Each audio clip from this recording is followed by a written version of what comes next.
வீட்டில் தனியாக இருக்க பெண்மணிகளோ இல்லை பசங்களோ இதை மாதிரி ஆப்பை பார்த்து நீங்கள் அட்ராக்ட் ஆகிட்டு ஓகே ஒரு ஒரு உமனாக இருக்கட்டும் இல்லை ஒரு மேரிட் உமனாக இருக்கட்டும், ஹூவர் இட் இஸ், சிங்கிள் உமனோ மேரிட் உமனோ, அவங்க வந்து காசு கிடைக்குது சரி சும்மா நம்ம போய் பேசினா காசு கிடைக்குதுன்னு நினைக்காதீங்க. ஏன்னா உள்ளே போனால் வேற நடக்கும். உள்ளே உங்களை வந்து சரி சும்மா பேசுகிறாங்கன்னு நினச்சா டக்குன்னு ஹராஸ் பண்ணலாம். நீங்கள் அந்த டைப்பாக இல்லாமல் இருக்கலாம். ஹராஸ் பண்ணும்போது நீங்கள் நல்லவங்களா இருந்தால் அப்பயே வெளில வந்துடுவீங்க. இல்லைன்னா ஓகே பரவாயில்லன்னு சகிச்சுட்டு நீங்கள் அதுலேயே ஃப்ளோட் பண்ணி மணி கிரியேட் பண்ணும்போது அது உங்களுக்கு ஹேபிட்டாக மாறிடும். ஹேபிட் அப்படியே நெக்ஸ்ட் ஸ்டேஜ் ஆஃப் டேஞ்சருக்கு உங்களை கூட்டு போகும். அப்படியே அடிக்ஷன் ஆகும். அப்படியே நீங்கள் வந்து உங்கள் யூனிவர்ஸ்லேருந்தே வெளில வந்துடுவீங்க. நீங்கள் வந்து ஈஸி மணியை டார்கெட் பண்ணிட்டு போயிட்டு நீங்கள் படிச்சிருந்தீங்கன்னா உங்கள் படிப்புக்கு பயன் இல்லாமல் போயிடும்.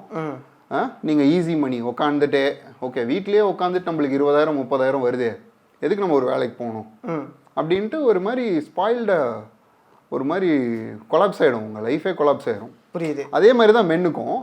இதை வந்து சீரியஸாக எடுத்துக்கக்கூடாது. எந்த ஒரு டேட்டிங் ஆப்பையும் சீரியஸாக எடுத்துக்காம அவங்களுக்குன்னு ஒரு லிமிட் இருக்குது, நம்ம அதை ஃபாலோ பண்ணணும். ஏன்னா நேரில் வர வைக்கிறதுமே இங்கே நடக்குது இல்லை சார். ஃபார் எக்ஸாம்பிள் வந்து நம்பர் ஷேர் பண்ணிக்கிறாங்க சார். ஷேர் பண்ணி ஓகே நீங்கள் நேரில் வாங்க மீட் பண்ணலாம். அங்கே வந்து நடக்கக்கூடிய விஷயங்களுமே ரொம்ப அதிகம். அவங்கள ட்ராப் பண்ணுறதா இருக்கட்டும், அங்கே அவங்கள அடித்து அவங்ககிட்ட இருக்கக்கூடிய நேரில் மீட் பண்ணாங்கன்னா இன்னும் inviting danger to the core அது.